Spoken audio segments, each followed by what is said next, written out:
Fashion's becoming more, interesting, and there's a lot more newness. There's a lot more silhouettes. So I think it's just fun. It's a really fun time to be in the industry because the customer wants new and wants fun and wants some fashion.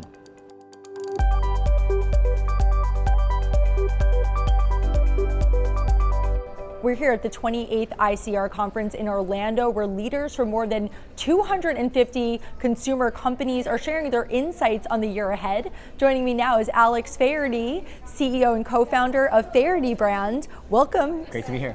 So first of all, I understand that Faherty has an awesome brand story. Can you break that down for us? Sure. So I started the brand with my identical twin brother, and since I was a little kid, he has told me what to wear basically like every day of my life. He's always loved clothes, and we grew up in this small beach town in New Jersey called Spring Lake, New Jersey, on the Jersey Shore. And so we grew up as surfers. Like, we would go to surf shops and buy all of our clothes, and then when we were teenagers, we moved to New York City. And so my brother, as like the guy who loved clothing, started shopping at Bloomingdale's and Ralph Lauren. And his senior year in high school, he wrote his college essay on starting the brand, which was basically a brand that merged our two lives that we had, the life at the beach to our life in the city, to create a brand that kind of we could wear when we're in the city or when we're at the beach.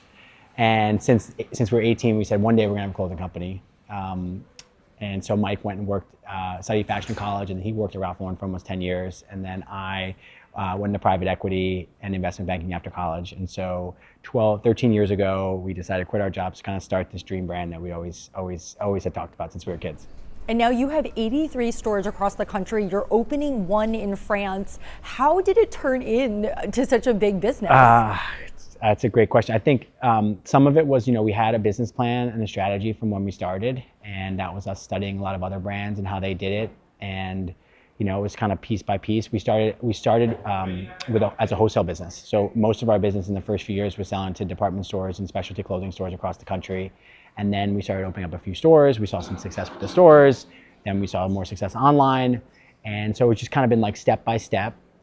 I think a lot of it is like trying to create a brand that can differentiate itself in a very crowded market. And for us, it's been really about like, we are casual. Like, we love casual. Like, that is our vibe. We grew up at the beach. But I think also being able to add some fashion elements of New York or LA into that brand, I think has been something that customers really want. Because it's like, brands used to just be like, oh, surf shop or outdoor shops. And then they were like department stores. I think being able to merge the two and bringing in innovation and interesting fabrics and great feels and touch to this like more casual segment, I think has been really has been a big piece of it.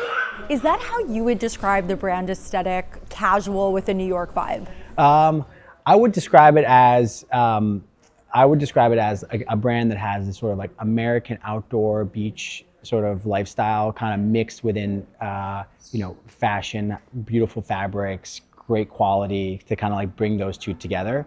Because a lot of brands that are fashion brands tend to be very serious and to be like more stuff you wear going out. And I think for us, it's finding that right balance of the two. And but listen, we're lucky because this brand is our last name on it. So much of it is the things that we like, and my wife's in the business, my mom's in the business. What do they like? And it's all us to kind of create whatever our version is of what Faherty is, which is such a gift to have that. And despite having a more classic aesthetic, you're also an innovator in this space. How do you balance the two of those, and how have you innovated? Yeah, I mean, I think a lot of it comes down to my brother Mike. He's the chef. He's picking the ingredients, and so he's really done an amazing job of taking all the innovation that's happened into fabric, which is like with stretch and with comfort.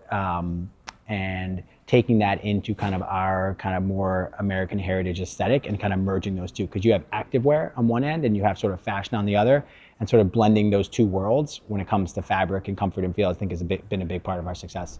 And as we wrap up the holiday season, it is wrapped up, it's January, but what trends did you observe during the last holiday season? I think people are dressing up more. So I think, we're coming out of a cycle post-COVID of a lot of casual, very casual, everyone wearing lounge and activewear. And I think we're seeing more people dress up. So I think things on our end that are a little bit more wear out than sort of wear at home. We saw a lot of success there. But I think we're getting into like, people are starting to dress up, look cool. Fashion's becoming more, interesting, and there's a lot more newness. There's a lot more silhouettes. So I think it's just fun. It's a really fun time to be in the industry because the customer wants new and wants fun and wants some fashion. Do you think the trend or the move toward dressing up is kind of a response to being inside a lot during the pandemic, wearing a lot of athleisure. I know people were in the pandemic.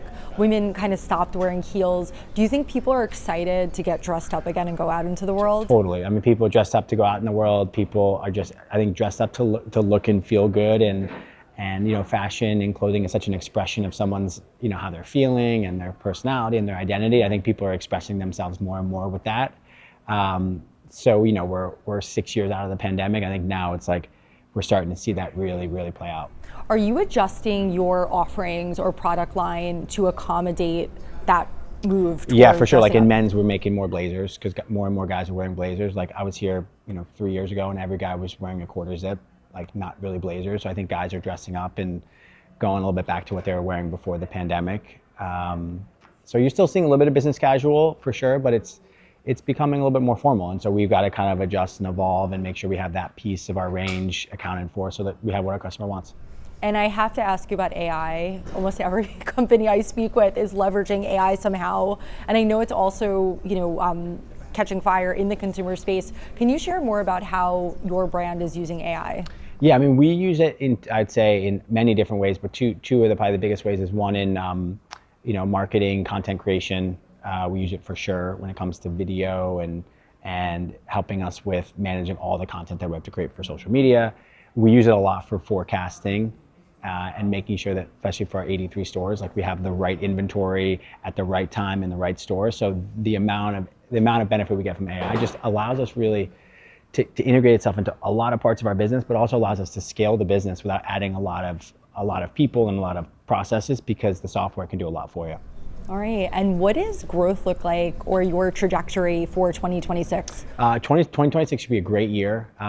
We've got some fun international expansion in the works. We also have some really cool partnerships coming up. We have actually one with the NBA that's coming up in the back half of this year.